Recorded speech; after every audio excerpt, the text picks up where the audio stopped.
Hello, beautiful people. Welcome to another one-day event. This is going to be a deep dive. I have with me Judy Thureson, who has just been a wonderful, wonderful person to talk to. She has been absolutely amazing. And in the face of a pretty wild and tragic event, and just being out there and being open with her grief has been a wonderful thing for me to witness. I really, really appreciated it. If you don't know anything about her, if you didn't catch her on our virtual stage episode last week, her son died last year when he was 18 of a drug overdose. And she is getting ready to release a book, which we will probably get to at some point later in the show. But that book is, like, I've had a chance to read an early copy of it, and it was just profoundly impactful to me. Literally just detailing her day-to-day life from the day that they found out he was in the hospital to the day he died, and then going on afterwards into the funeral, and just what she learned from it, what she took away, what she's doing with the story, and how Jacob, her son, is still healing this world, even from beyond the grave. He lived his life to the fullest. I got a chance to watch some of his music videos earlier today, and he was just out there. He was raw. He was unapologetic, and he was just living his life.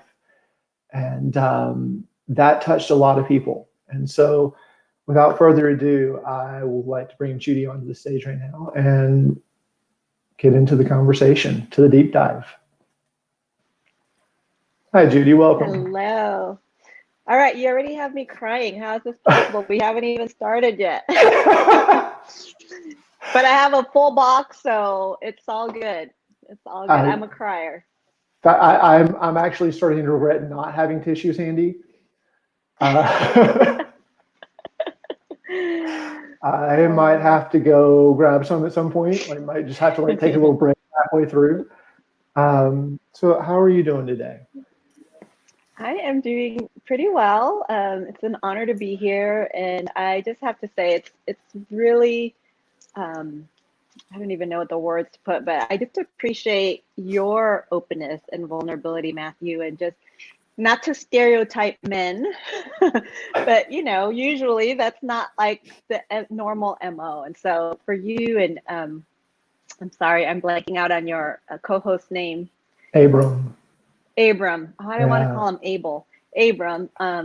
Both of you guys have huge hearts and such vulnerable, open, authentic hearts. And I think what you're providing here is beautiful. And because of the way that you're setting the stage and the foundation that you're laying, you're bringing other people to that stage, and providing that openness and that vulnerability. And you're really making it easy for people to share their story. So I just wanted to, hold you up and say thank you for doing that. That's really a great thing, especially right now in the world. We need this so much more. And when you strip everything away and we're all kind of, locked in, you kind of realize what's really important and what is just kind of a soul to soul connection is really when you take away all the details, all the facade, all the things that we kind of hang on to. It's just a beautiful thing. So thank you for that. Yeah, thank you. A part of this actually grew out of some experience I had fairly early on in my kind of transformational journey over the last few years. One of the greatest gifts I was ever given was actually being listened to without judgment.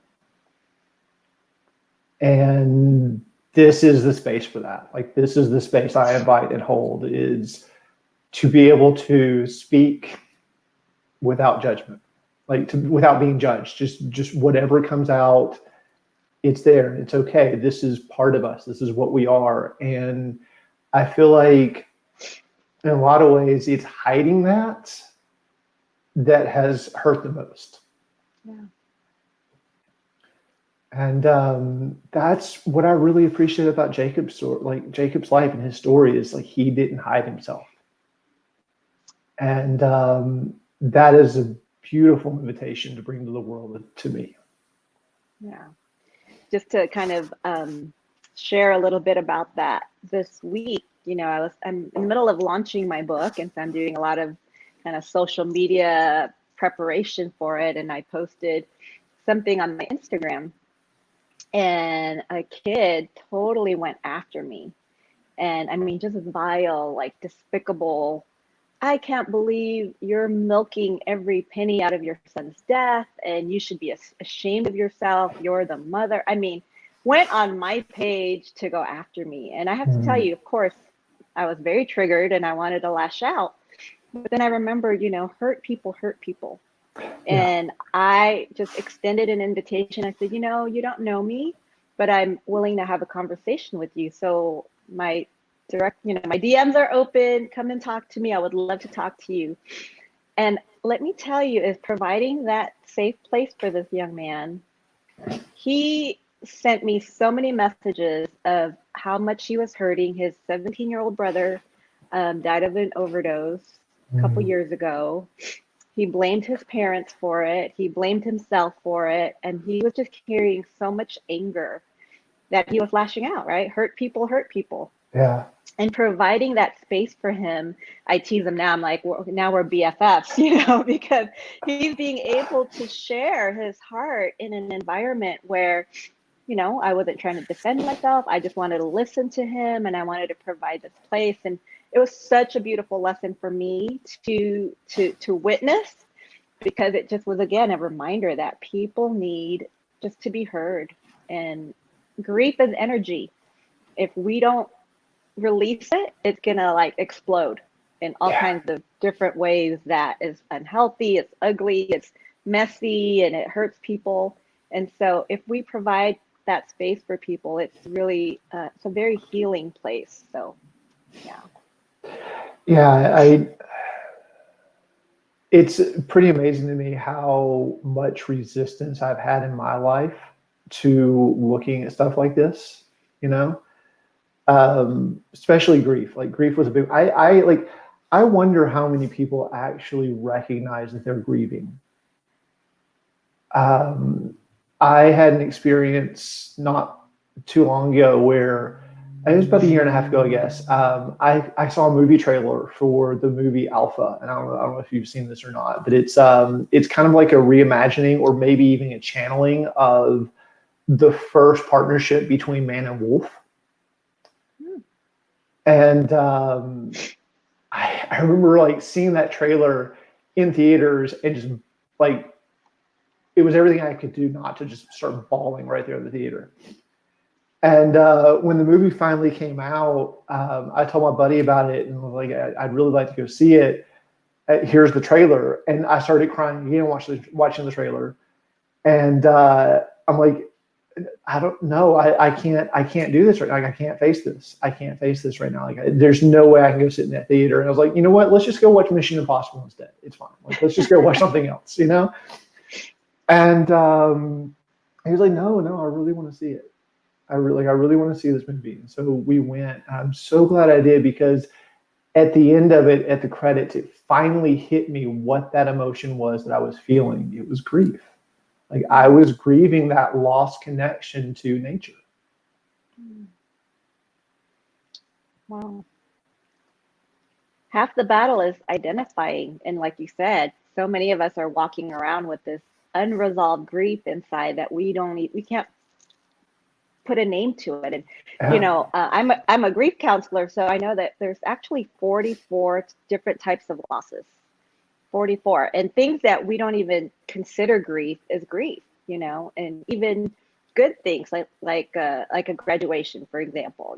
For parents to see their child graduate, it's a conflicting emotions of joy and sadness, right? And so you're happy that your child is off to college and they're on their own, but then there's a sadness that they're not going to be in your home. And so it's the end to a familiar pattern or behavior is one of the definitions of grief. And when you think about that, wow, like the whole world is experiencing that right now in one form or another. So that you're gonna have to send me the title of that movie, because that sounds like something I would want to see. Yeah, totally. So that actually brings up a really good question. you were already working on a grief program when you found out Jacob was in the hospital, right? Like, would you mind like sharing a little bit about that and where that started? Yeah. So my journey with that actually came like 15 years ago. My girlfriends all started becoming grief counselors, and they were talking to me about this program called Grief Recovery. And I thought, well, I don't need it. I'm not grieving. Why do I need to do that? And they knew that grief didn't just mean death or divorce or like one of the big things. Grief, like I said, there's 44, different types of grief. And so I went only because, they kind of pressured me to go. But what I learned were these invaluable tools of how to, um, really process grief in a way that is healthy, in a way that is authentic, in a way that is healing.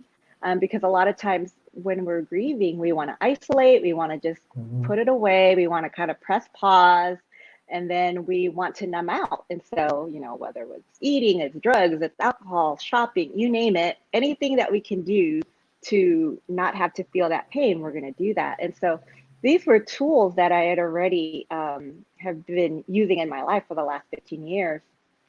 And then about a couple of years ago, I started to really develop a daily meditation practice and mindfulness practice. And that was, I felt like the missing link in my life. It was Mm. truly transformational, just changed my life in such a radical way. I had already been meditating on and off for the last 30 years. I'm a Christian, and so I use meditation in my prayer life and my practice. But this was like a structured meditation practice that I was so excited about that my husband and I were actually in the middle of producing a whole program, like a 30-day program.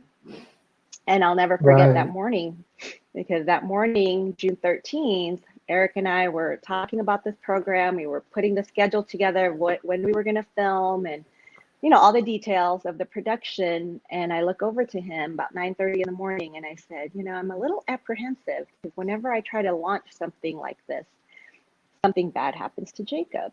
And at that point, Jacob was 18, but he had been battling, substance abuse, in and out of rehab for the last couple years. And, it had been a real challenge to say the least. But at this point, he was doing well. He was in LA. He had gotten what we call a recording contract with Yeah. Atlantic Records, and he was, doing well in his career, and things were pretty peaceful.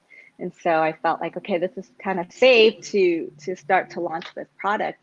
And then about an hour later, we get the phone call that Jacob's on his way to, to the hospital, to the emergency room. And I was just shocked and dumbfounded because I just said that, that morning, like, I'm afraid something bad might happen to Jacob. And then not even like an hour later, he's being rushed to the hospital. But the thing is that those tools that I was getting ready to launch to the world ended up being the very tools that I needed to get through this super, traumatic, tragic season of our lives. And, I'm just so proud of it because I feel like if I thought it was transformational then, I mean, I definitely am very passionate about getting this in the hands of everyone that's willing to listen, because it was just a gift for me to be Mm. able to have that place of being present,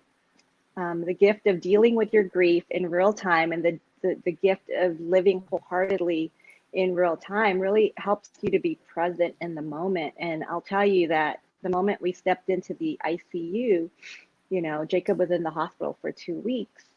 He never regained consciousness, but every single day was a gift. Every breath was a miracle. And we didn't spend it wondering, oh my gosh, how did we get here? And we didn't spend it anxious about, oh my gosh, what's going to happen in the future. We were able to be totally present and be really grateful for every moment that we had with him. So, I mean, it's a lot, and it's still a process, but it's something that I'm very grateful for and I'm very proud of. And I'm really excited to share it with the world because sadly, what, 2 years.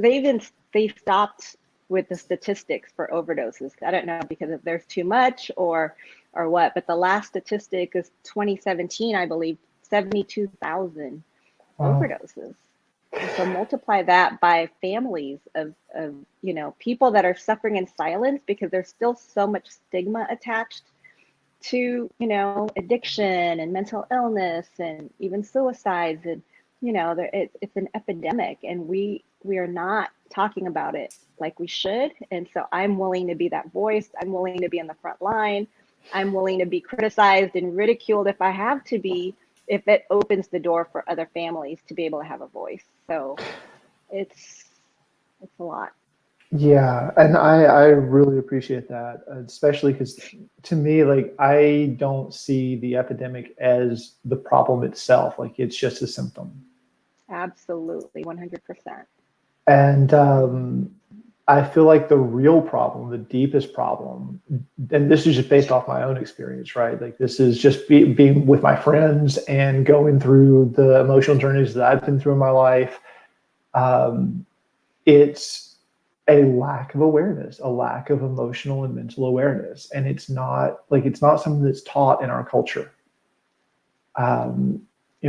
We're not given tools in this culture to really understand what the mind is, how we can work with it. Like, they're not there. And then we grow up being told that this is how the world is, that we come into this world born into a story that's already in existence. And instead of being invited to discover what this world is for us, we're told what it is for everyone else. And often that's go to school, get a good job, get to college, get a better job, get the wife or husband, get the house, have babies, get a safe retirement, die. And I don't feel like that would have appealed to Jacob in particular, because just looking at the way he lived his life, it feels very clear that didn't appeal to him, and it doesn't appeal to me. It doesn't appeal to my friends. Like, there's no meaning in there for us. What if that's all this life is? What's the point in being here? Is kind of the question that keeps coming up. And so I like just being able to have conversations like this. I feel like is a huge opening for anyone listening, now or in the future. And Jacob, it breaks my heart that he had the tragic end that he did. That there was that much suffering in his life, that he went that route. And I know he's not alone in it. My brother tried to commit suicide when he was 32, I think. He was in the Navy at the time. And was assigned as a bubble boy. He was on a submarine, and just absolutely miserable as far as I could tell, and had no earthly idea how to be with himself or how to be with others in community. Like, he was just never taught that. And so like he went off the deep end, and fortunately he survived. But like,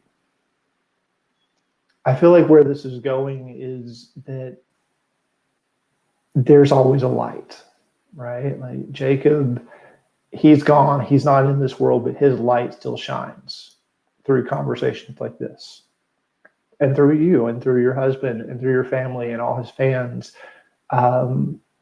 And sometimes I really wonder if souls come into this world just to do this.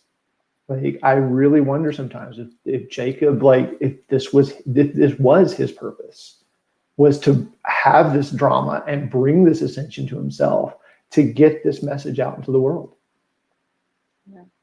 I don't know if you remember reading the chapter in the book, but there is a woman in New York who had a dream about Jacob. Yeah. And, right? Yeah. I mean, I can't even make this stuff up. It's crazy.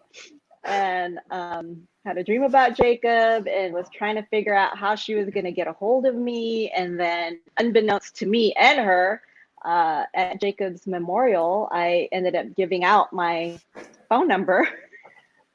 So she stumbled upon Jacob's memorial, saw me, found my phone number, called or texted me this whole dream that she had of Jacob. And one of the things that she said is that Jacob told her that I had a purpose. I had a mission. My mission was to come and share with people what it means to truly love, and to help people have a place to be able to share their suffering, and to fulfill that, and to be able to share his story to other people, that it might help them. And so that was crazy. And then, I don't know if I shared this with you, Matthew, but like a few weeks ago, I got the last edit of the manuscript, and my editor sent it to me. And this was like right in the middle of the whole shutdown. And for some reason, I could not even open my computer. Like, there was this resistance to finishing this project, and I couldn't figure out what it was. And I couldn't use the excuse that I didn't have time, because all we have is time right now. And so I just could not open the computer. Well, that same morning, I happened to see a jar that the kids made for me on Mother's Day. I think Jacob might have been like 10 years old. And when I opened this jar, it had notes in there from all the kids. And I saw notes from Jacob, and it just broke me. I just totally fell apart, went to the backyard and cried for 2 hours. Well, during those 2 hours, I get a text message from a friend. And she said, "Hey, my friend has a message for you from Jacob. I don't know if you're open to that stuff. I don't know if you want to hear it, but if you are, here's her number."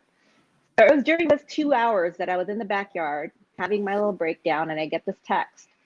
So I said, "Sure, I'll call her." So I called her, and we talked for a little bit. And she doesn't know me. She doesn't know anything that I'm going through. All she says is, "Jacob wants me to tell you to hurry up and finish, because he wants the story to be told." I know. Jacob's pushy, even from the other side. He's like, "Come on, Mom, you got to finish." And I'm telling you, like, I'm a good starter. I'm not a very good finisher. And I'm so proud of this book, because I feel like this is the first thing I really finished, and it's not because of me. Like, I feel like it was really just Jacob's spirit the whole way through, pushing me a lot. One of the sayings he would say is, "Mom, pee or get off the pot." And whenever I'd start to get apprehensive or start to like get insecure about this whole thing, he would just push and push and push. Even so that when we put the pre-sale link up, my husband put the pre-sale link up, and people actually started buying the book, I freaked out, and I told him, "Turn it off. Let's return everybody's money, because I don't think I can do this." And he was like, "Nope, too late. You're doing it." So I think there has to be an element of fear when you're doing something this big, because that's how you know it's something really meaningful. Like, if it was just something I wrote off the top of my head and I was just like, "Yeah, I just want to write a book to write a book," it wouldn't really mean that much. But because it's truly bearing my soul, I mean, you read this book and you are inside my head and inside my heart, about this whole process. And it's interesting that even from the other side, Jacob's like, "No, Mom, keep going. You're going to do this." So it's really cool. I love that you brought the fear as a guide into it. That's something that has been very relevant in my life, and even doing this today. Like, I was absolutely not petrified, but just extremely nervous, and like that fear was present. And that to me it's become this guide of, oh, if I'm scared, it's probably something worth doing, right? Because there seems to be this thing with how the mind works, that it wants to maintain a comfort zone. And staying in the comfort zone is staying in the same loop over and over and over again. And there's no progress. There's no joy there. Like, I find myself constantly depressed when I'm not pushing the boundaries of that comfort zone, right? And so I'd like to just call a little bit of attention to that and say thank you for that. And also, like, that really sums up the title of the book to me in a lot of ways, My Beautiful Tragedy. You know, Mhm. it is that beautiful gift that you get to give to the world. And, you know, this is something that I feel I'd love to spend a lot more time on. Like, this particular topic is just diving in, leaning into the pain. It's these experiences, as painful as they are, that when we come out the other side, often turn out to be the greatest gift we could have ever gotten. And so I wonder if you just talk for a little bit about coming out the other side. I don't imagine you're completely out of it. I don't know that you'll ever be completely out of it, but just coming out the other side to a place where you can actually share like this. Like, what was that for you? Wow, that's a deep question.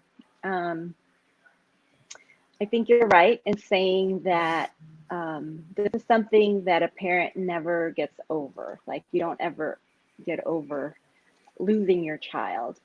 Um, but you do start to connect to a new normal Mm. of it's almost like that pain just becomes a part of you, and it's not there to hurt you, but it's there to remind you of how deep you loved, you know. So you're going to get me started again. um, I mean, even to this day, like, part of the grief process is not being afraid to really feel those feelings at 100%. Mm. What we like to do is we like to kind of pick and choose what we're going to feel. So, oh, I want to be happy, I want to be joyful, I want to have these great, warm fuzzy feelings, but we don't realize that it's a whole package deal. So in order to feel joy, you've got to feel pain, Yeah. right? If you close yourself off to pain, you're closing yourself off to joy. And there's also this myth that, if you're grieving, you can't be happy, or you can't, post funny memes on your Facebook if you're grieving, because that's inappropriate. It's like, no, when I'm having a good day, I live it at 100% and I make no apologies for it. And if I'm having a bad day, I cry and I let it out, and I make no apologies for that either, because that's wholehearted living, right? You want to live authentically and not just pick and choose kind of what you're feeling. And so even this week, I found myself, I've got pictures of Jacob around the house. And when I go by his picture, like, it's truly like a dagger to Mm. my soul.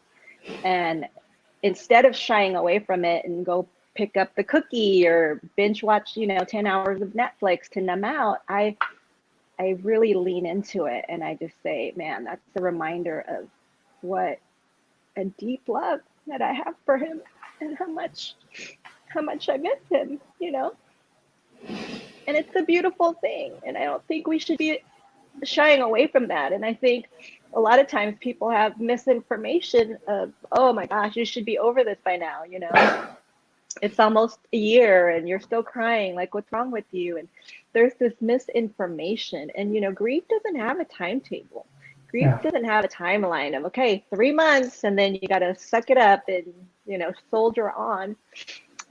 It's about the journey, and it's about being human and feeling everything. And that's the beauty of it. And so, yeah, I'm not shy when it comes to feeling it. And here's the thing, is you cannot heal what you're not willing to feel. Let me say that again, for the people in the back, you cannot heal what you're not willing to feel. And so many of us are afraid of feelings. That's why I applaud you. And, again, not to stereotype, but, men, that's not usually their thing. And so if we just accept and acknowledge and really lean into the feelings that our heart feels, it makes your life fuller. It makes your wholehearted living so much more.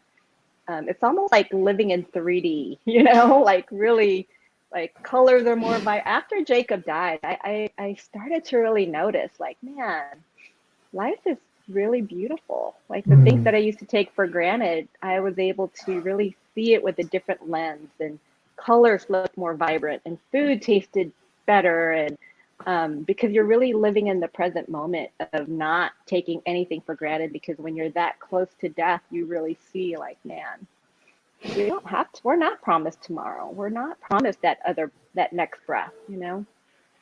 So it's living everything wholeheartedly to the full in the moment. I don't even know if that answers your question. I just kind of went off on a tangent here, but yeah. well, it's not really about answering the question. It's about being with what's present, right? Like I feel like you heard the question within the question. Oh, And that brings up a theme that has been present throughout this week. Pretty much every episode of the virtual stage this week, there has been some reference to choosing to live. And like it sounds like that was your moment where like you actually went from just being a passenger in your life to living your life, or letting your life live you, however you want to put it, just like being fully engaged. And that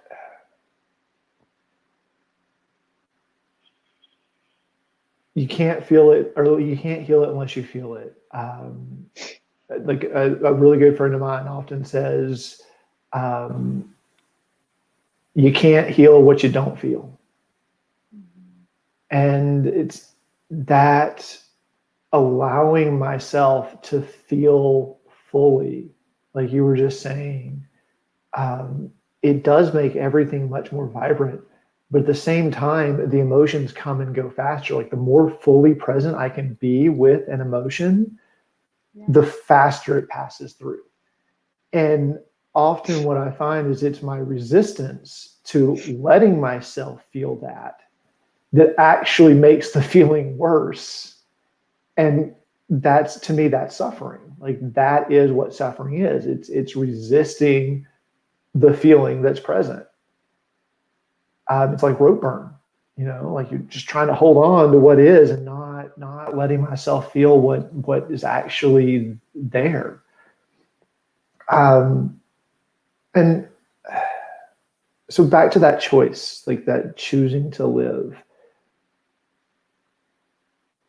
I feel like I had my moments twice actually. Both times were around suicide. Like I remember one point where I was at the farm, at the homestead in Canada where I spend quite a bit of my time the last few years, and I had just been going through this really dark night of the soul, and I found myself down in the woods at the back end of the property behind a slash pile, and if you guys don't know what slash piles are, basically this whole land was clear cut, 70 years ago. And the loggers, when they came through, they just left these massive piles of root stumps and things that they just couldn't use. And they just left them there on the land. And so like, as you're walking through you'll find these places. And I was standing behind one and I look around and I realized, like, I put my hand in my pocket and I realized there's a box knife in my pocket, and I don't remember putting that there. Like it was just there. And I realized like I could just end this all right now. Like I could leave this body. I have that power. I have that choice. It'd be easy. No one would find the body until I was long gone, and I could be done. I could be free.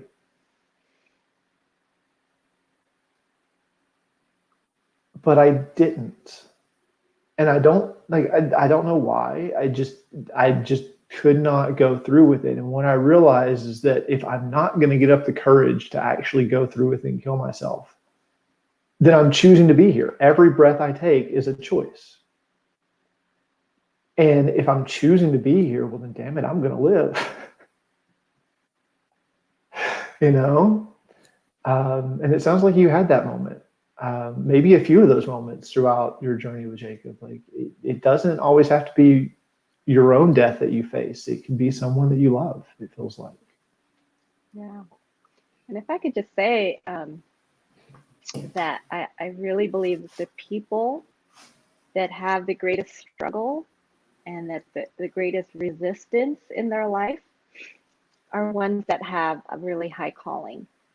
And so when I think about what you're doing now and the gifts that you have and what you have to offer this world, I'm not surprised that the enemy was trying to take you out, to even plant those thoughts in your head, to, to take you out, because you have a great destiny on your life, a great calling on your life. And I mean, I would have these talks with Jacob all the time. And I really believe like he could have really changed the face of that genre of music that he was in, that was all about pills and lean and women. And, and he didn't have to, if you saw his earlier music, like his first whole, few songs, he never even said a curse word. I mean, like we brought him up in a Christian home. He was homeschooled. I mean, he was kind of this anomaly of, he was still really cool, but he didn't have to go down that road that everybody else was on. And so he had this lane wide open for himself.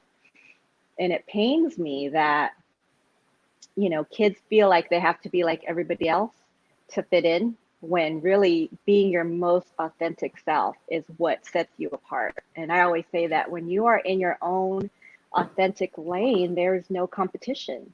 There's no one next to you to have to elbow out of the way, because you're by yourself in that lane. No one else is like you, And so I just wanted to share that with you, because I think, you are here for a reason and you are here for a purpose. And I'm very grateful that you chose to be here and to live and to, really follow your calling. And as far as, I'm concerned, I mean, I've had many things in my journey that's really woken me up to my calling and my destiny. I feel like with Jacob, that was like really the last layer of the onion, of any fear, any insecurity, anything that was kind of holding me back from really stepping into my destiny.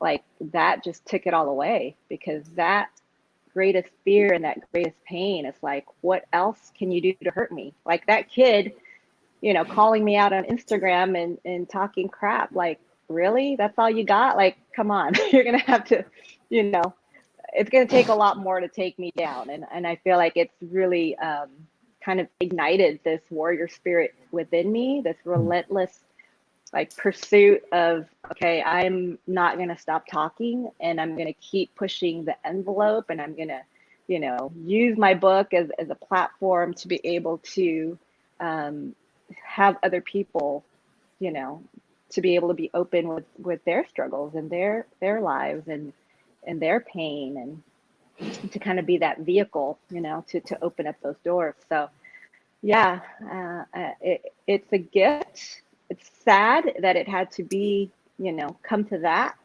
but I'm all about, okay, what good can come out of even the darkest, situations. And for Jacob, like I really hope to make him proud, and that I'm stepping into his spirit of, don't care what people think, be authentic, like do you, you know what I mean? So, and at 18, for him to have an element of that is really, it's really beautiful. Like I've really learned so much from him. I feel like I have too at this point. Yeah. And yeah, thank you. Like I don't know what the ultimate end goal of my life here is going to be. I don't know that anyone can know that until it's happened. But I have, especially the last few months, I have found that if I just trust my heart, if my intuition, if my heart, my higher self, God, the universe, love, the Holy Spirit, whatever you want to call it, it doesn't matter to me. Whatever that thing that is bigger than me is, as long as I trust it, I find the reasons come later.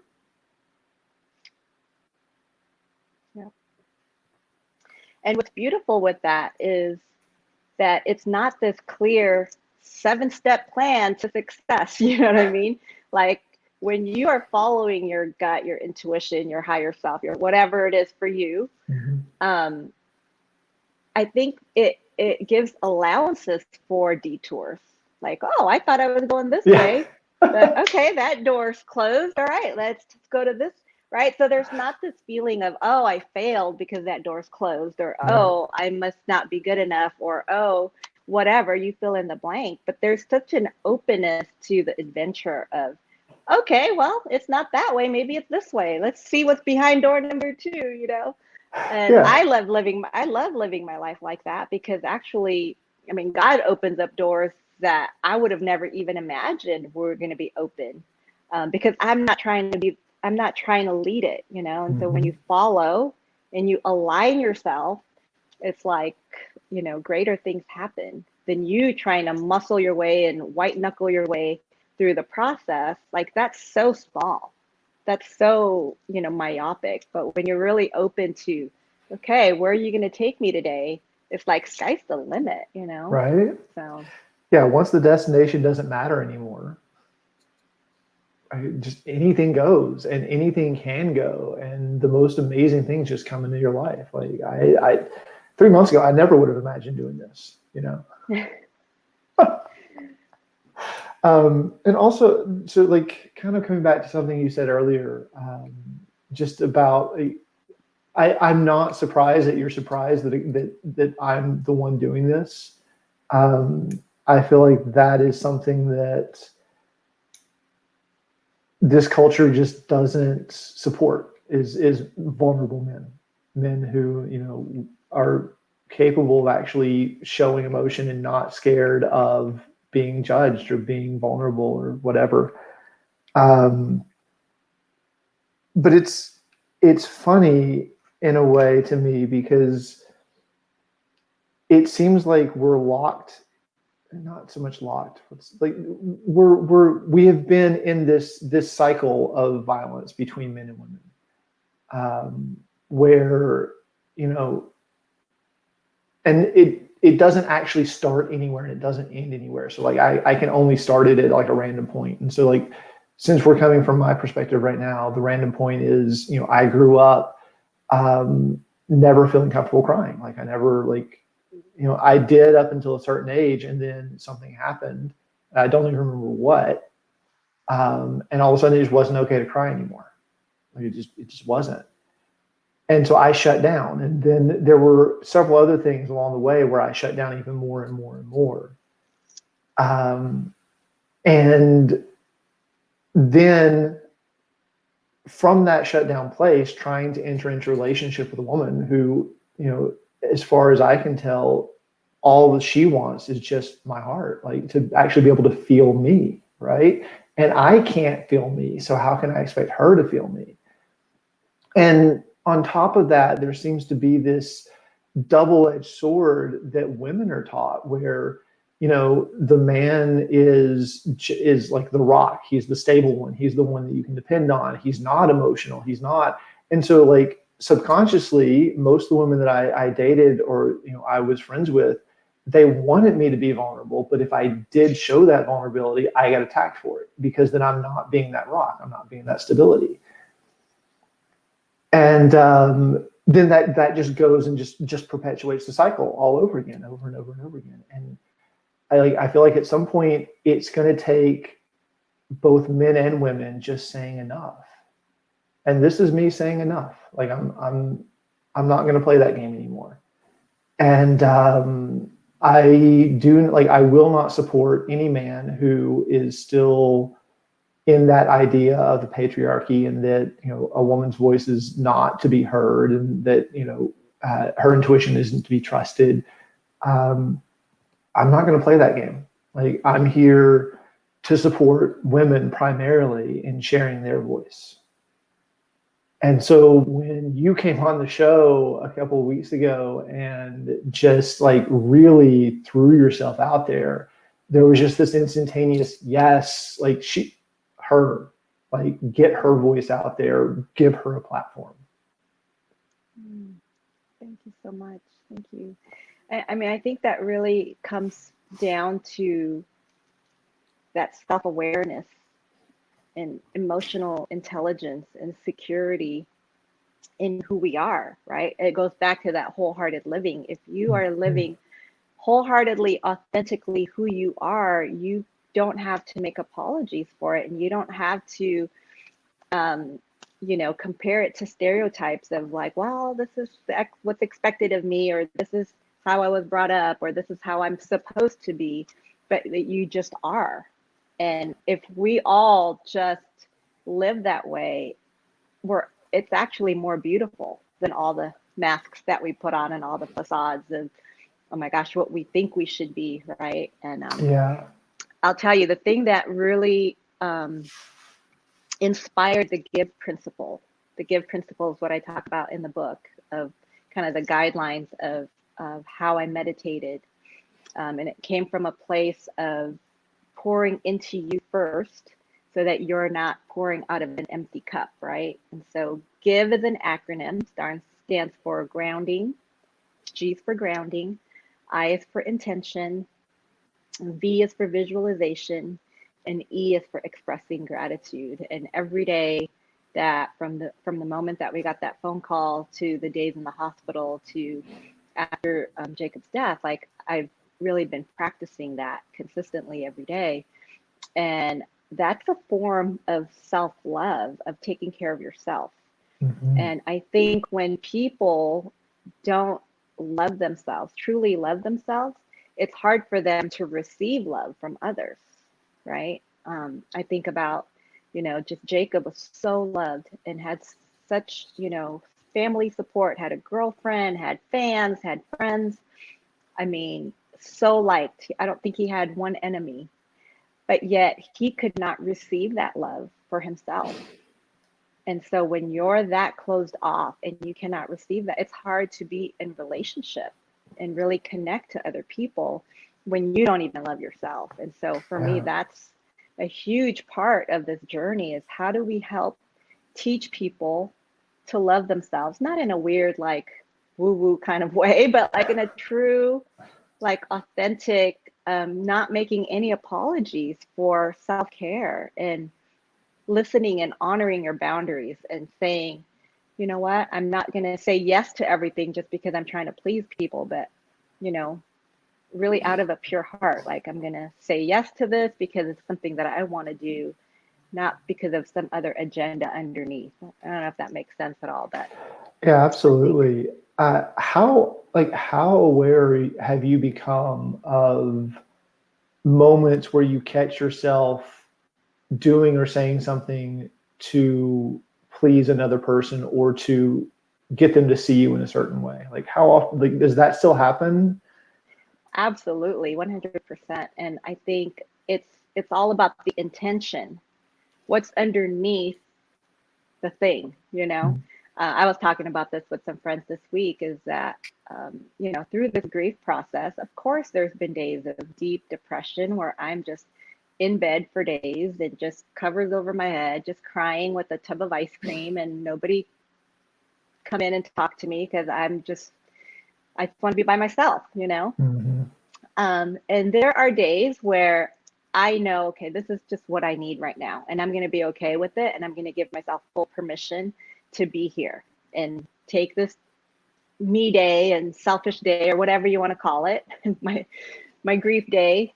But then there are days where I want to be underneath the covers, but the intention underneath is because I just don't want to face the world. I just don't want to take that other step. I just don't want to step into my life because it's too painful. And those days, I force myself to get up and take action. And I call my friends that know me. I put things in place. I know myself enough. I have very strong self-awareness to know that I am not, what's the word? I don't have that innate accountability for myself where I'm just going to do it because it's inside. I need the external accountability to show up, and so I'll put, things on my schedule that forces me to show up for other people. And it's not because I'm trying to please them. It's just because I know myself enough that I have to do that in order for me to keep going, if that makes sense, right? Yeah. And so to answer your question, it's really about the intention. So if I'm wanting to have a grief day and I'm really feeling like I just need self-care today, that's fine. But if I want to just be underneath the covers because I don't want to face the world and I'm feeling sorry for myself or I'm just having a hard time, then I force myself to like show up, you know? So have you looked at what's underneath that, like that resistance for yourself? The resistance to show Showing up, or up. Yeah, the resistance to showing up.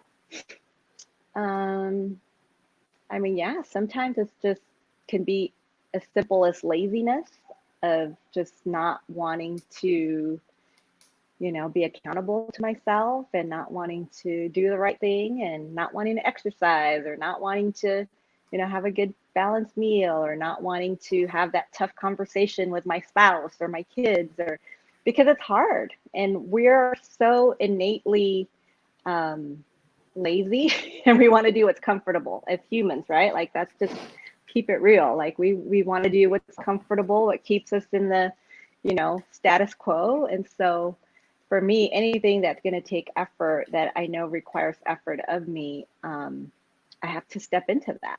And sometimes I don't want to, but I know that I need to in order to grow. I've got to push those boundaries and step into or step out of my comfort zone. I asked that question specifically. I had an experience not too long ago, actually. So I had been feeling called to do a spoken exercise for months and months and months and months. I've been putting it off and putting it off and putting it off. And finally, I got to a point where I was confronted by someone else about that, like a particular fear, like, you know, okay, your homework today is to face a fear and just feel what that's like, right? And so I chose that exercise because it felt like it'd be a really simple one. Like it didn't feel like it'd be a big deal. It was just like, okay, I'll just do this. And the exercise is super simple. It just requires speaking out loud to either another person or an external device, like a recorder or something like that, right?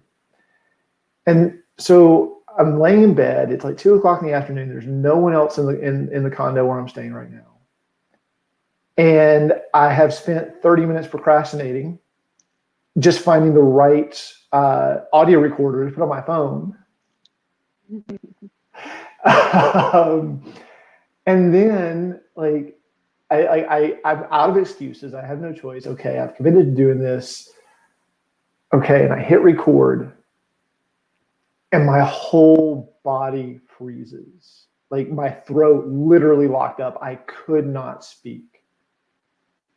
And at this point, I had enough, like I'd practiced self-awareness enough to go, that's interesting, and not freak out about it and just recognize, okay, there's fear there. Okay. And I got curious. I was like, okay, well, what happens if I let this fear win? What happens if I don't speak? And so I let it, like I let the fear take over intentionally. And I got so depressed so fast. I checked out. I fell asleep. Like I passed out. And it wasn't until a few hours later when my dad came in. I'm living in a condo that we're renovating right now, and so my dad came in to putter around and get some things done for that day. That I woke up and I realized that that's what depression is. That's what, okay, so like my heart's calling for one thing. There's a fear in my mind that's calling for another. Depression is letting the fear win. And that reframed procrastination and resistance for me drastically. And I realized that every single thing I've ever procrastinated on is because at some level I was scared of something. That's huge. And so now, whenever I catch myself in those situations, it's the same with anger too. Like whenever I find myself getting angry, almost inevitably there's a fear underneath it. So it's okay, what am I scared of? And then once I recognize what I'm scared of, it's okay, is that really true? And so far, every single time, even with facing my own death, the belief that gave rise to the fear was a lie. And when I recognize it as a lie, everything else dissipates. And so in this particular case with my voice, it was a fear of putting intention into the world and changing someone's path. Like I have this innate fear that I don't know where it came from yet. I haven't gotten to the root of it. But this fear of not letting people have their own journeys. And I was scared of speaking up because I was terrified that, like, if I started sharing these things, that I was going to be taking someone else out of their experience, and they couldn't have the journey that they came here to have on this life. And the lie there for me was that people have a choice. I wasn't, like, by not speaking up, by not giving my voice, sharing my voice, I wasn't offering them that choice.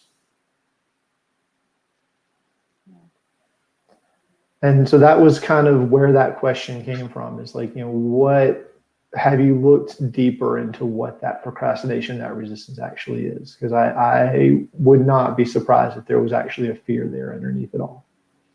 Yeah. Yeah, 100%. I mean, such great insight and wisdom that you came to that realization. And something that I've been saying a lot lately, especially in the middle of this, pandemic, crisis, whatever you want to call it, is the area of self-integrity. Because right now we're by ourselves. And right now your character is being revealed when nobody's watching. So self-integrity is huge, because are you willing to show up for yourself for no other reason than you value yourself and you honor yourself and you believe in the things that, that you're supposed to be doing? And what happens when you betray yourself, I call, from self-integrity, if you don't do what you say you're going to do for yourself, then it turns into self-betrayal.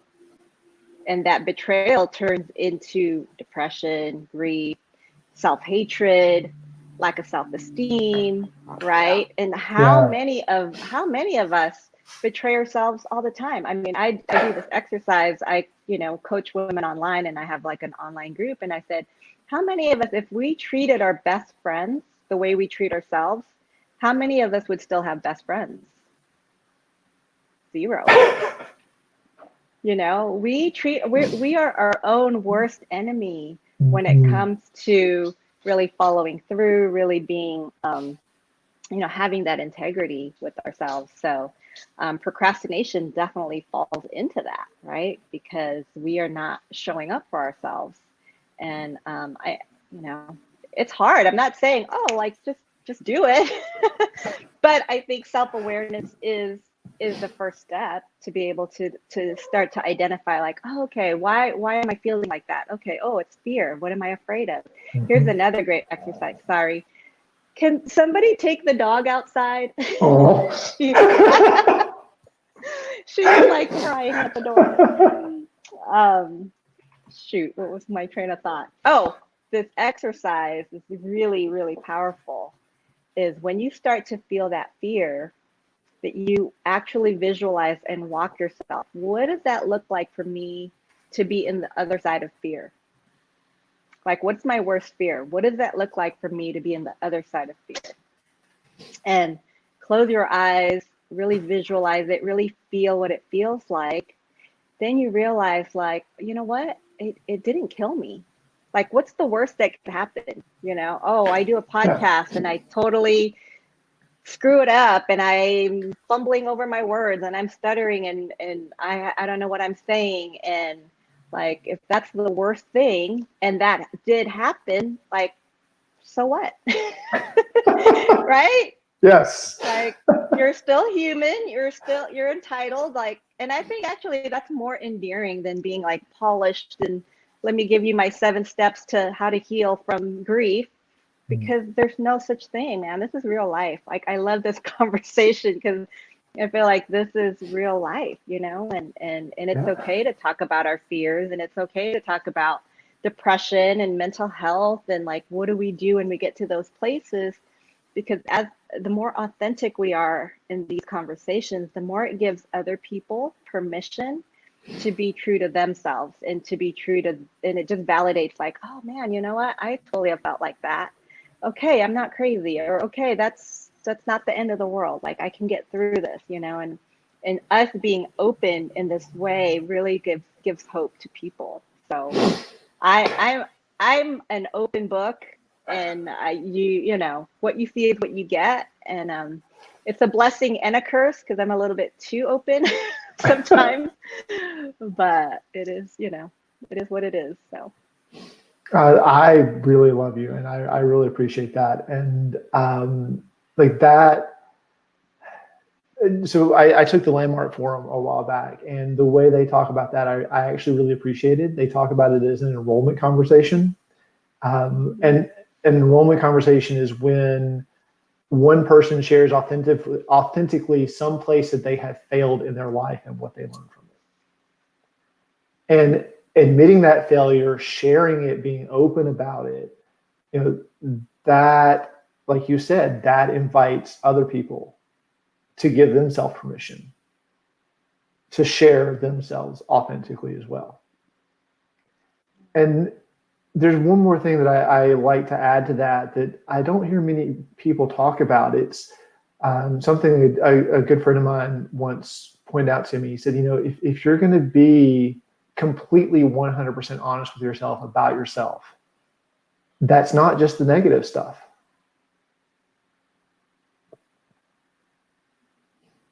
yeah, And that, like, it's like, yeah, the way Oscar Wilde put it, the line betwixt good and evil runs between all men's hearts. We all have this. Like,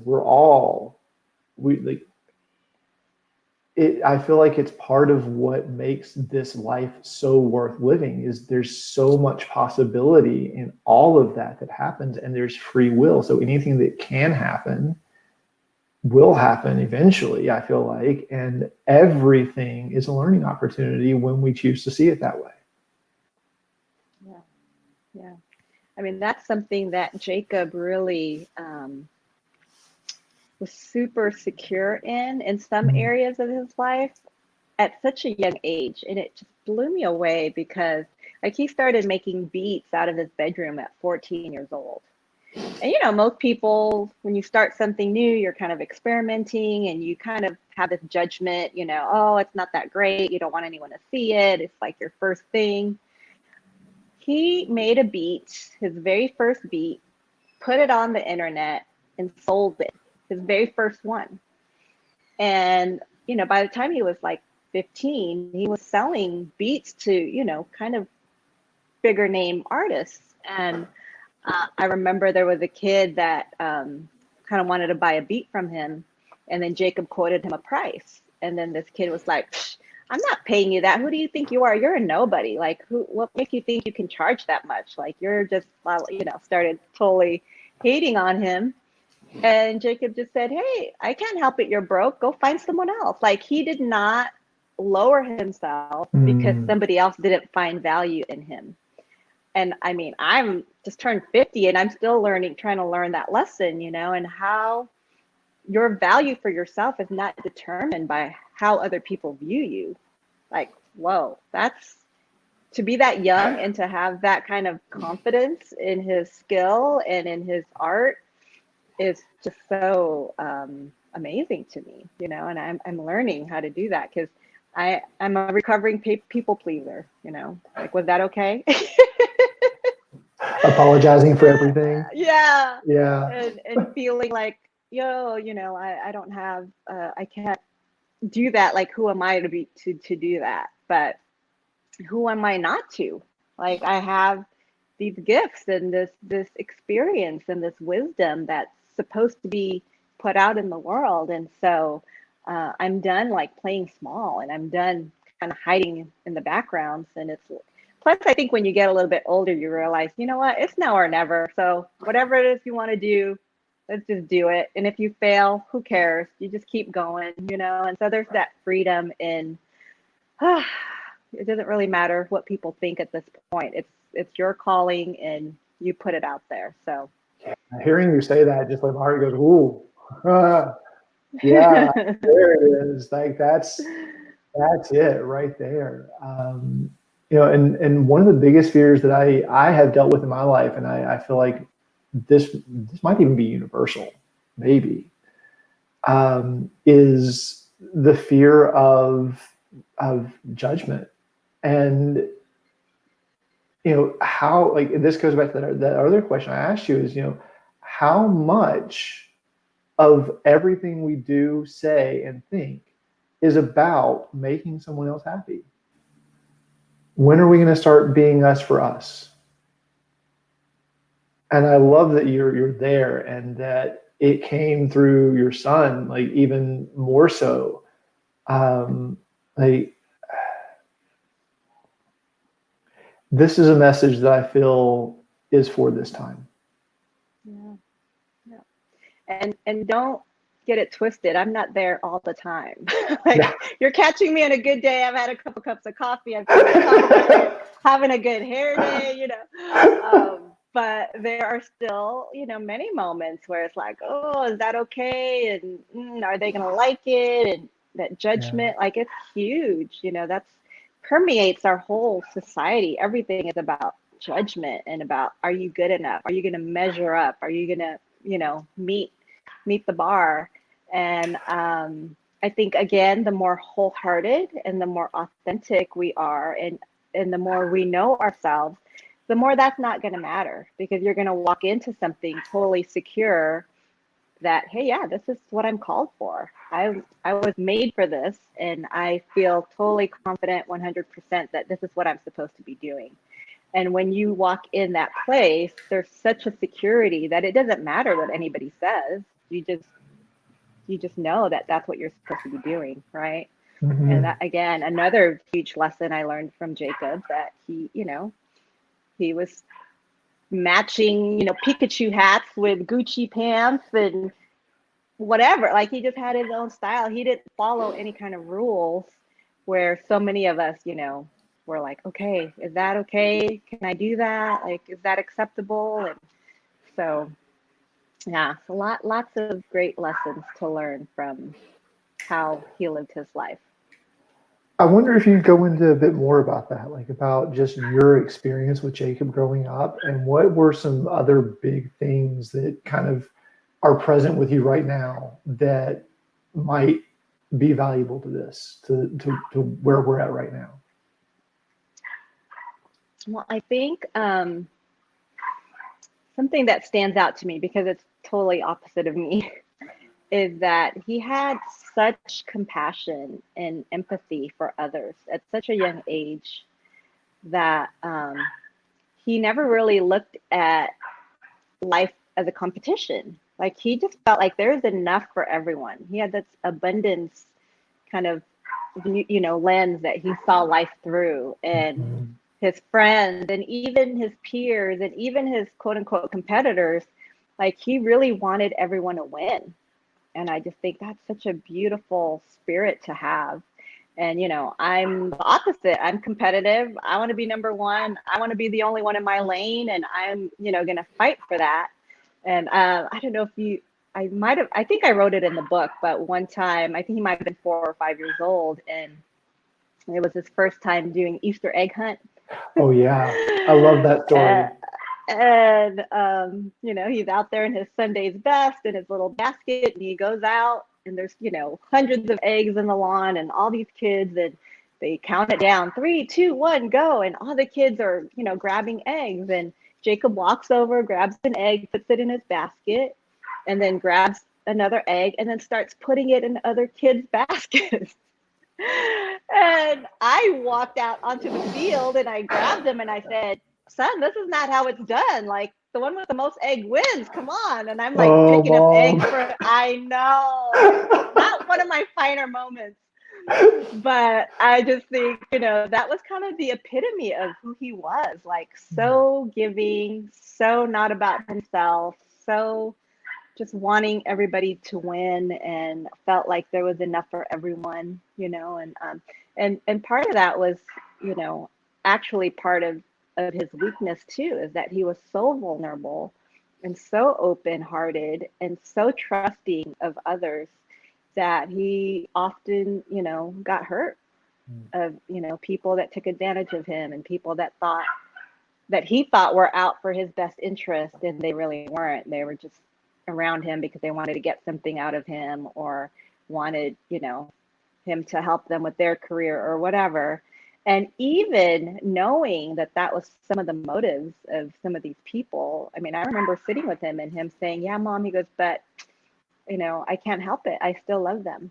Like I still, I know, just such a pure, beautiful soul. And, Mama Bear wants to come out and beat up kids. I'm like, who is it? I'm going to go hunt them down. But he would just be like, no, it's okay, Mom. He's like, I still let, as much as they hurt me, like I still love them. And so it's just such a beautiful example. And there's not a lot of space for that in this world right now, is there? Like, there's just. I mean, especially in the rap world. Hello, right? he was a rapper. Yeah. I'm sorry. I have to let my dog in because she's gonna go crazy out there. It's like 110 degrees outside. Oh.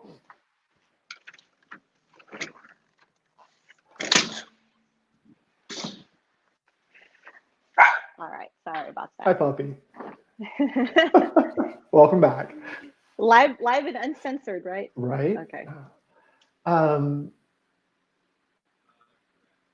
I feel like that was actually something I appreciated about Jacob's story the most, was his unwillingness to give into that hurt and to just see them for what they really are, not what they were, not what they thought they were.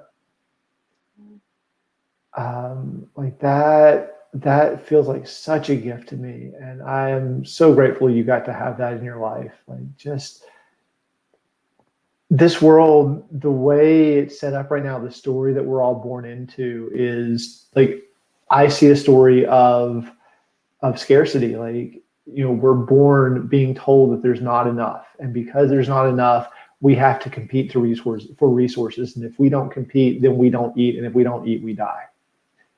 And it's like, it's leveraging that fear of the unknown and fear of death to get us to operate in a system that seems to only serve to make the rich richer and the poor poorer. And that to me is just, it's just ass backwards. And I feel like Jacob, that, like what he was, how he was, to me, that's the key to shifting that. Is, saying, thank you for everything you've done. I still love you, but I'm not going to stand with you. Like, I'm not going to perpetuate this. I'm going to love you anyways, and I'm going to be me. And if being me means getting hurt, so be it. Yeah. And it's about putting people over profits, putting people over politics, putting people over our own opinions and judgments. And it's really, at the end of the day, it's about connection. Like, as humans, connecting in spite of our differences and, things that are very different about us. There's more things that unite us, that we're more alike than we are different, really. When you get down to like these kinds of conversations and you really peel away all those layers, you realize, you know what, we are way more alike than we are different. And that's my vision and my hope and prayer in this world, is that we kind of can get to that place. And um, I am very grateful that I had Jacob for the 18 years that I did, because I feel like he, taught the world a little bit about what that looks like. And what a legacy, I'm so proud of him. And even yesterday, because I did put my phone number on his memorial video that's gotten, I don't know, 80,000 views or whatever. It was really sweet. I had a kid call me yesterday to wish me a happy Mother's Day. Like, I'm just thinking about you, and I know this is your first Mother's Day without Jacob, and just want you to know that, wanted to wish you a happy Mother's Day. And I can't tell you how many messages I still get to this day from Jacob's fans. And he never called them fans. He hated the word fans. He called them supporters or his friends, and they still reach out to me, and they still, call me Mama Sketchy. And so I feel like I've gained, this big network of kids who just want to be heard, who want a safe place, who want to connect. And really, at the end of the day, it is about connection, right? Like, how can we connect on a heart level with one another, and take away all the pretense? So, and you're doing that, Matthew. You're providing that place, and I'm super proud of you, and I'm very grateful that you are stepping out. In spite of whatever fears or insecurities you may have, like you're doing it. And so that's a beautiful thing. Yeah, right back at you. Like, I really, like, I see you maybe even bigger than you see yourself right now. Like, there is just so much that you have to offer from this experience to the world at large. And I don't know that anyone realizes what the totality of that is yet. But I'm really excited to find out and to follow you on your journey and see where it ends up.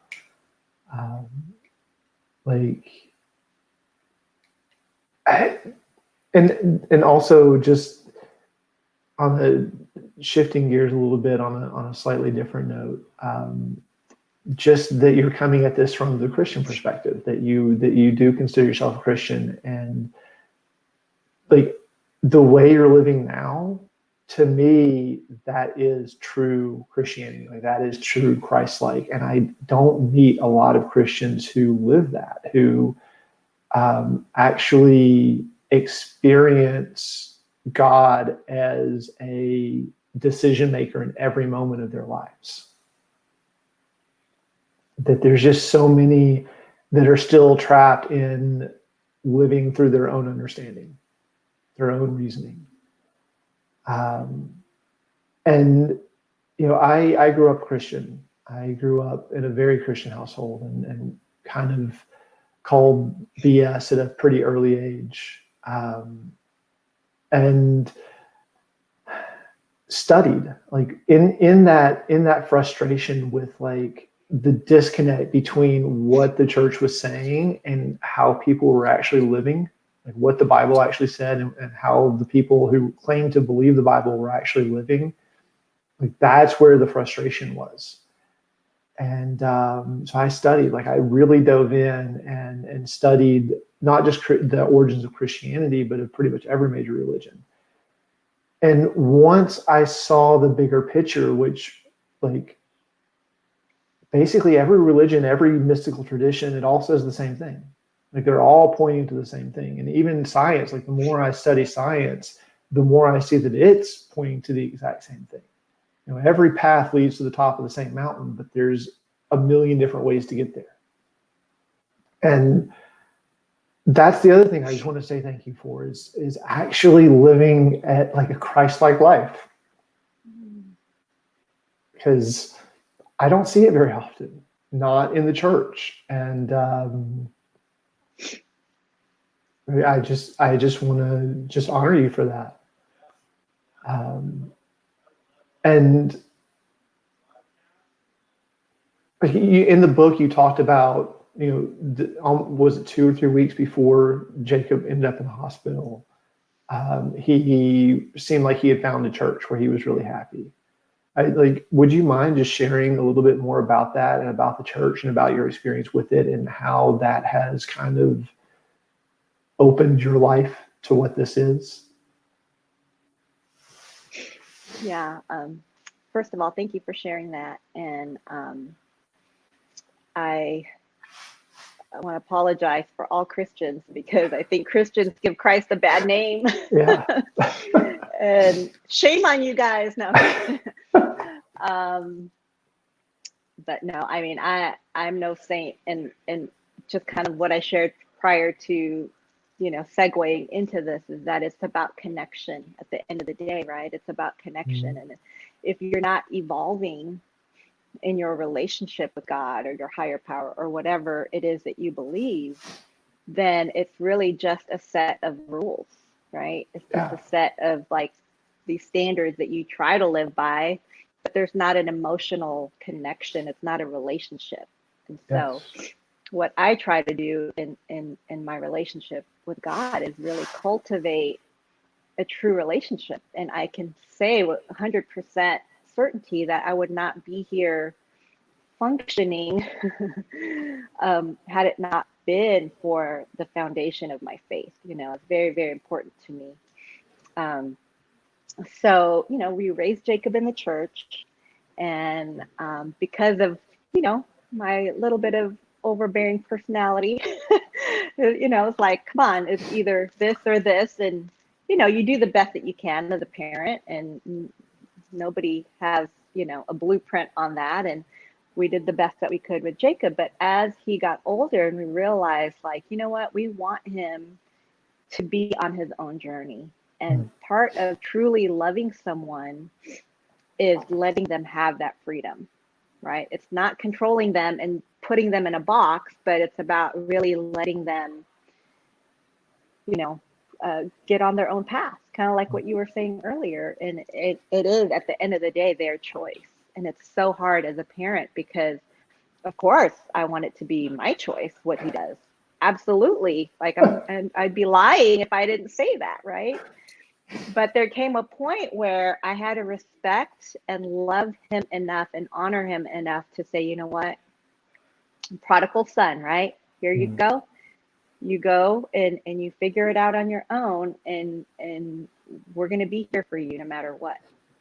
And when he went to LA and moved to LA, and we had found a church there that really speaks to creatives in Hollywood, this community called Mosaic. And Erwin McManus, Pastor Erwin, is probably one of the greatest communicators you will ever hear. And if you don't like church and you don't like Christians, that is the church for you, because he just communicates in such a way that, like, it just connects, And so we had gone there a few times, and Jacob really enjoyed it. And, I was really excited. And we had talked on the phone about him, like, getting connected to just people that were just going to help ground him a little bit. Because, as you know, that being in that industry, being in Hollywood, it's very much like, man, if you don't have anything that grounds you, it's going to eat you up alive.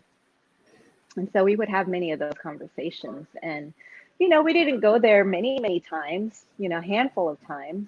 Our last family outing, we were there together as a family. And it was very special to me because it wasn't like him being this kid, okay, we're going to church now, you have to come with us.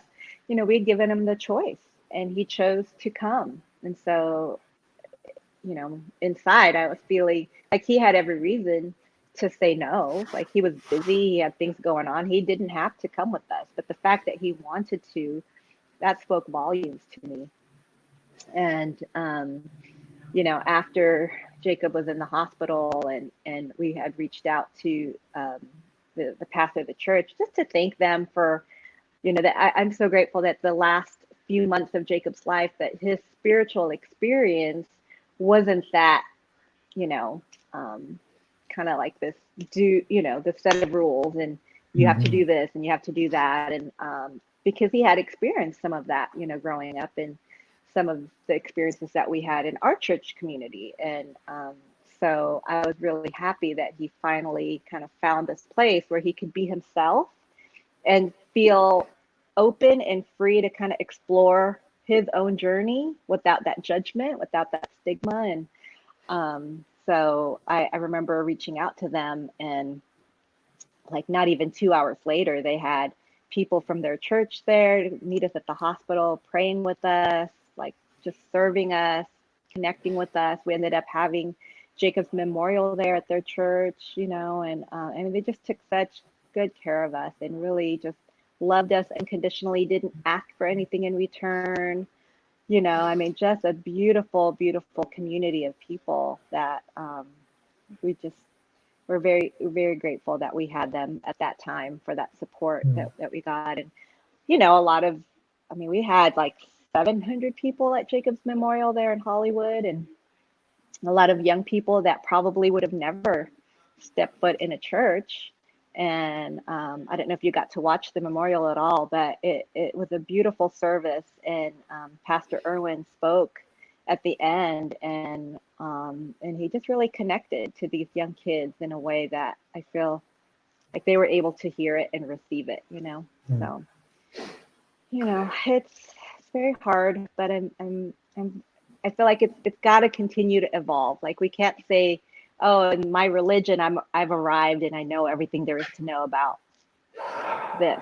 Yeah, I was having a conversation with my mom the other day, and she's very much, I know, like I know this is what's going to happen after I die. I know this is what, and she's like, and I pray that one day you'll know that too. And I was just like, I pray that one day I'll wake up to a world free of the tyranny of conviction.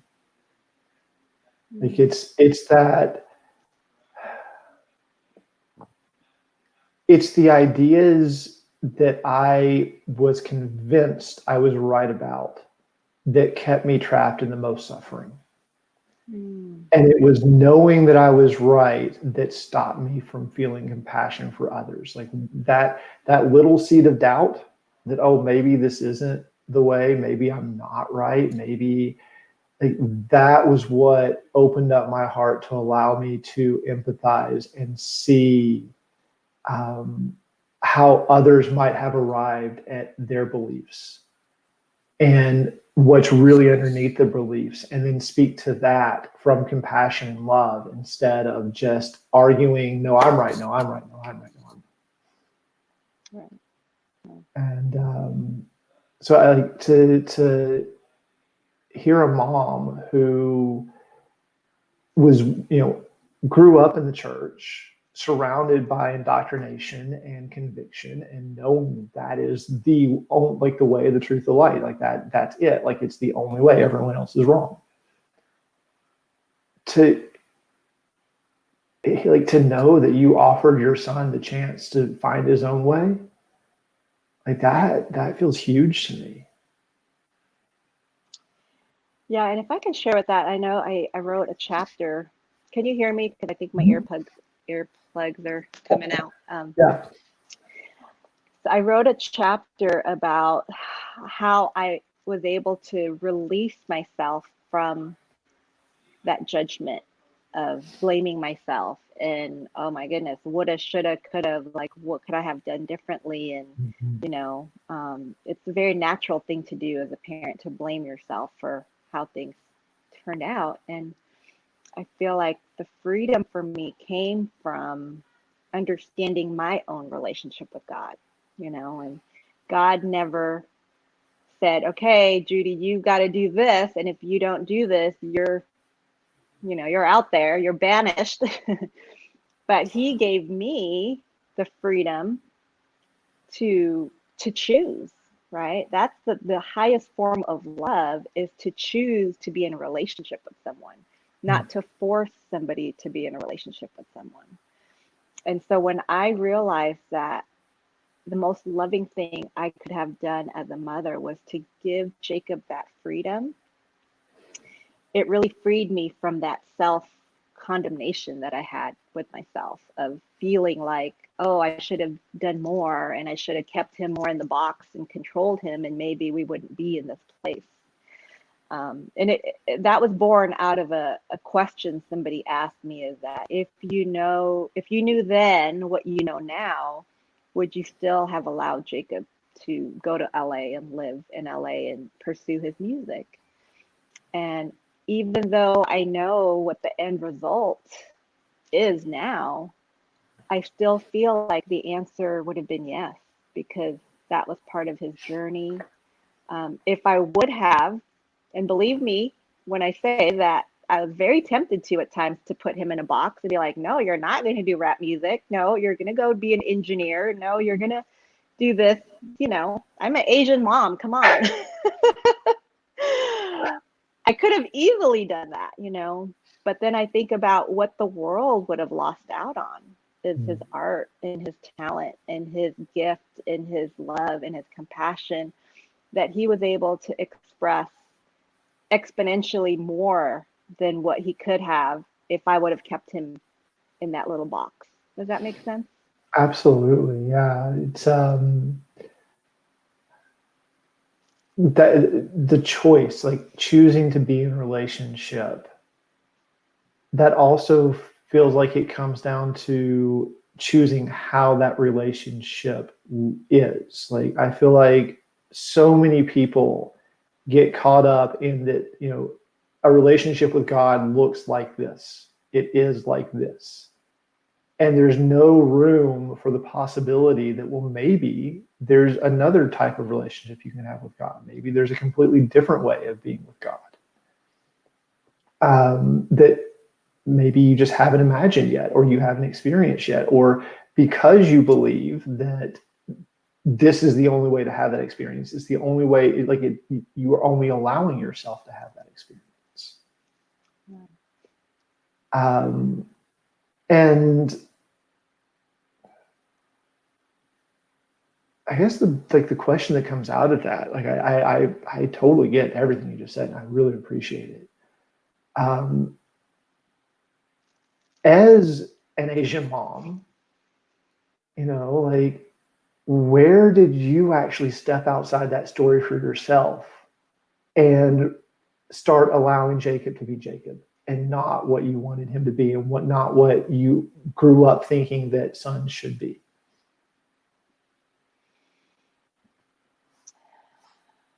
That's a great question. I don't know if I can answer like there was this one exact turning point or this thing that happened. I think it just evolved. And I think realizing that tons of therapy too helped.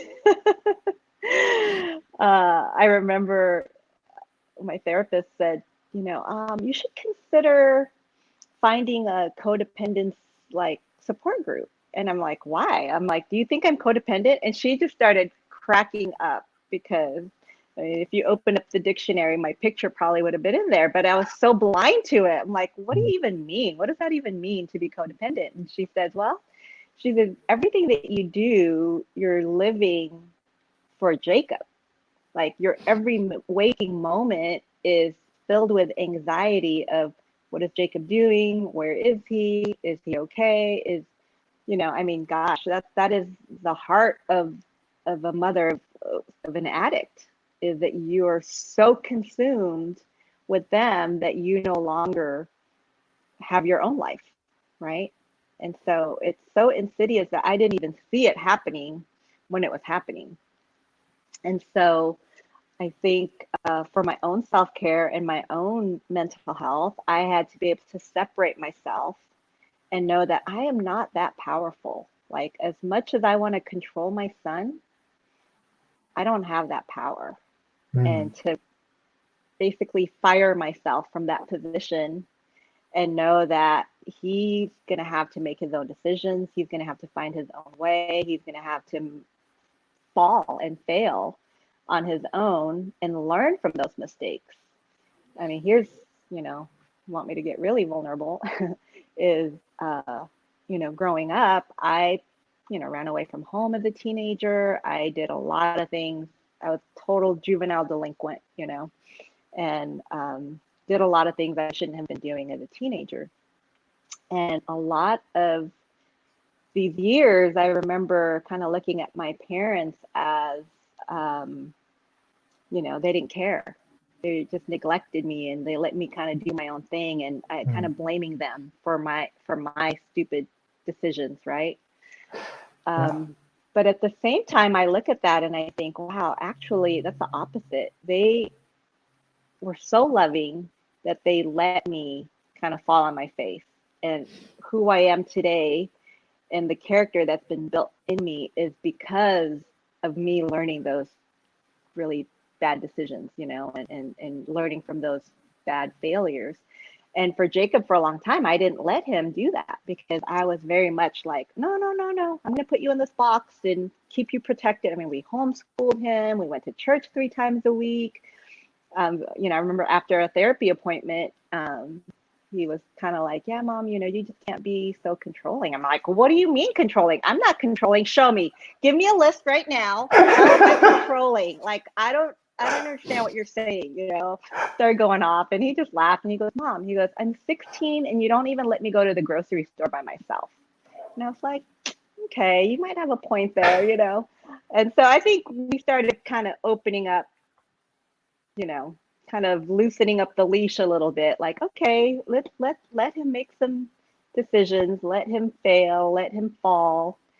Hopefully he'll learn from them. And even with that, like my husband and I were looking at Jacob's teenage years through our lens of, you know what, we were stupid teenagers before and, you know, we made it through. He's going to be fine. But the thing is, when you're dealing with opioids are going to win every single time. I don't care who you are. I don't care how strong you are. I don't care what you've been through. But this is a whole other animal. It's a whole other demon. It's a whole other entity that I wish I would have known. You know, that's not something you just experiment with and just get over. It's not like a phase to get through because opioids will take you out. They're designed to really be addictive. And, you know, many times Jacob said he'd quit and many times he said he was sober and we believed him. We didn't really know the severity of the impact of what those pills were doing to his mind and his body and his health. So, yeah, it's very, very sad. Yeah, that's a heavy one. Like, on the one hand, I do recognize. Sorry, hold on. I'm losing you. Okay. Yeah, your audio kind of like went weird. Give me a second. Sorry. You're okay. This is live. This is what happens.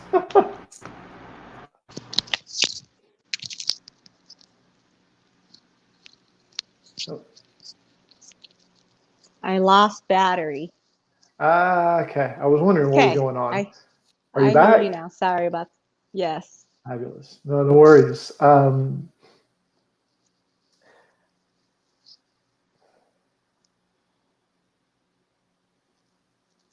It's kind of funny that happened right when it did. Like maybe that wasn't the place to go because now I can't remember what I was going to say, but that's totally fine. Opioids, like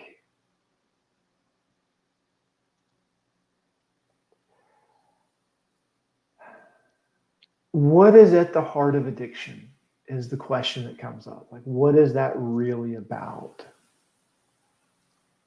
And I know with my own personal experience with different, never like I was never on opioids. I was never like I never got on any of the crazy stuff like heroin or like the super physically addictive stuff. But I recognize moments when I would have been tempted to go there, and it's like in every single one of those moments, it was wanting to escape. Like it was not being comfortable enough and not being strong enough in my own self to lean into that pain and to learn the lesson that that pain has to offer if I so choose. And I feel like it kind of goes back to what we were talking about earlier with Jacob, where I really wonder if like that was his journey, that he knew he was on, maybe not consciously, but maybe on a soul level, that he knew that he was only going to be here for a short time. And like, that was his exit. A really good friend of mine, so I lived on Hawaii for many, many years. And I worked with the Kahuna Lomi Lomi for a while. And one of the things he said was talking about the Hawaiian genocide. He said, whenever a person or a group or a species leaves this planet, leaves this realm in a very dramatic way, it's because they're done here and they're moving on to the next space. And the drama is what serves to bring attention to the lessons they have learned in their time here. Wow. That's powerful. I don't know if it's true, but it really resonates with me. Like, it really hit when he said that. And so I just like to take a second to just thank Jacob for the drama and for bringing attention to this, because the opioid thing, it's real. Like, it's here and it's growing. Like, as you said at the beginning, they stopped sharing the statistics on it. The last year we have is 2017. And again, opioids aren't the problem. They're just a symptom. And the symptom is, to me, what I see is the despair of a life that has no meaning, a life half lived. Avett Brothers have this wonderful song, One to Future Carpenter, and the last line of the chorus is, if I live the life I'm given, I won't be scared to die. And that hits me so hard, that line. If I live what I came here to live and what has meaning to me, then when the black dress falls upon the ground, I'll be ready to surrender. And I'll remember that we're all in this together. Mm. And if I live the life I'm given, I won't be scared to die. And Jacob lived that life. He lived the life he was given. And it wasn't necessarily a pretty one, but that's not what life on this earth is about all the time, I feel like. Yeah. Absolutely. Yeah. And, behind closed doors, we had no idea the level of connection he was having with people online. And it wasn't until after, his death that so many kids would, inbox us and say, yeah, your son helped me. I was ready to kill myself, and he helped talk me off of it. And he, countless kids. And, I'm a grief counselor. I've been in ministry. I help coach, in women and retreats and conferences. And, this is the kind of work that I do all the time. And as an adult, it's super difficult to take in that much, people's traumas, right? And so you can imagine somebody like Jacob, who was so young and didn't have the tools yet to really handle that kind of pain and hurt. And but yet he was taking it on, from all these kids. And I remember at one therapy appointment, one of the therapists said, imagine all your nerve endings being raw, and that you could feel pain like all the time. And that's basically how Jacob felt in his heart, like all the time, is he was able to connect to people's pain on such a level, and there was no off button, and so having that kind of pain and that empathy, it is beautiful, but at what point, nobody can stand up under that, and so many years of us trying to figure out, okay, how do we fix that? Like, can you fix that? Is that something you're born with? Is that like you said earlier, right? We may never get the answers to those questions. And I try not to live in the why, I live in the what.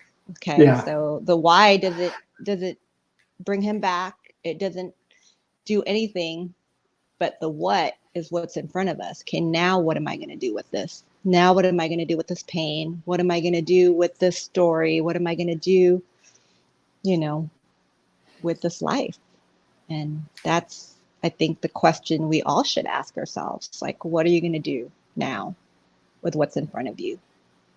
Well, we're running low on time, and I know what you're doing right now. And that is this book that you have written chronicling your journey. And with what little time we have left, I wonder if you just share a little bit about what you hope to put in the world through this book. I mean, my vision for this book is really for the reader, the griever, the person that's trying to console a person that's going through something like this, is for them not to feel alone on their journey. Grief needs a witness. And in the midst of our pain, we naturally want to just isolate and just turn the world off and just put a pause on life because it's so painful. But it's times like that we should really lean in, and kind of back full circle to our first conversation is, how do you feel everything, and be okay with that, And I hope that my example and the things that I shared in the book of what that looks like for me to feel everything. And I hope that gives people permission to be able to feel their whole heart and to wake up to the idea that, it's okay. Even if it's painful, it's okay. That's part of the journey. And you're not alone. And there are people that can relate and can understand, the pain, the suffering, and the tragedy and the brokenness that, especially as parents, there are no words that can describe that feeling. But I hope just a little bit that this book can help another parent say, yes, somebody gets me. Somebody's been on this road, and they're maybe 2 steps in front of me, and they seem to be able to catch their breath and be able to live again, and be able to find joy again, and find hope again, and find purpose again. And so because of that example, then maybe there's hope for me to be able to take those steps towards living again. And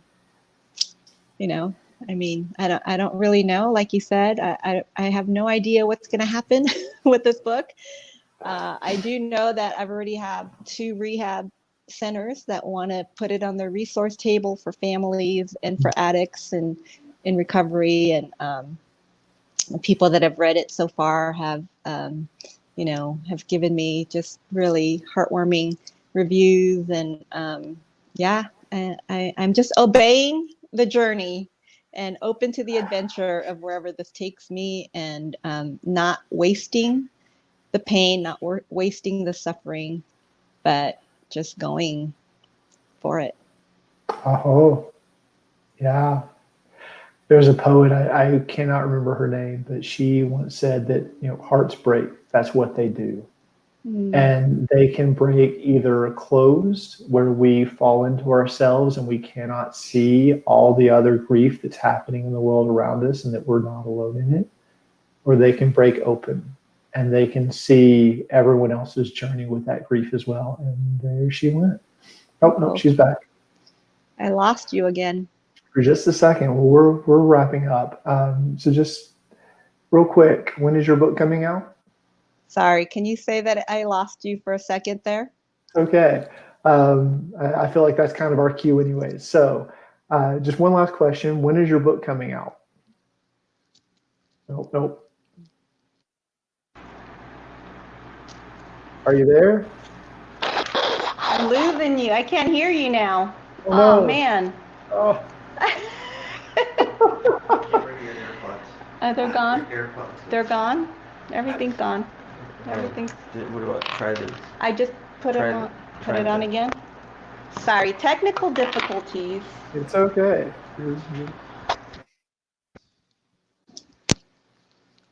Okay, can you say something?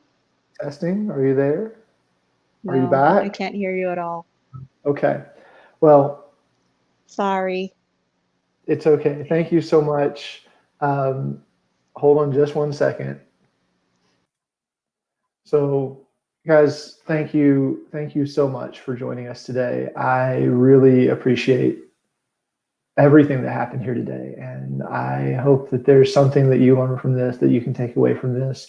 If you have any questions or comments, feel free to leave them in on YouTube or on Facebook, and we'll get back to you. Judy's book is called My Beautiful Tragedy, and I will post a link to that just after this broadcast with information on where to purchase it. And just again, thank you so much. I hope you all have a wonderful, wonderful day. And until next time, this has been a deep dive, and I love you all.